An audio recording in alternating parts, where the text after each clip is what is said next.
ఎందుకు అలిగావు? ఏం కావాలి నీకు?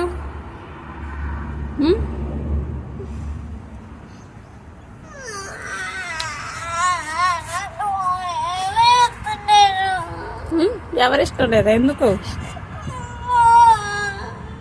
మా చిట్టు తల్లి కదా, నేనేమన్నా నిన్ను ఏమనలేదు కదా నాన్న.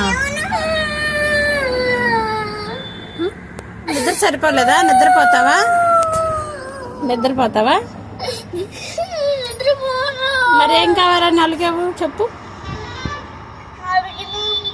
ఎందుకు అలిగావు? అన్నం తింటావా? అన్నం తింటావా?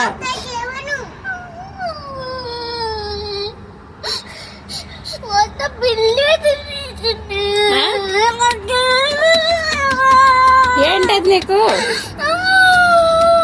ఏం కావాలి చెప్పు.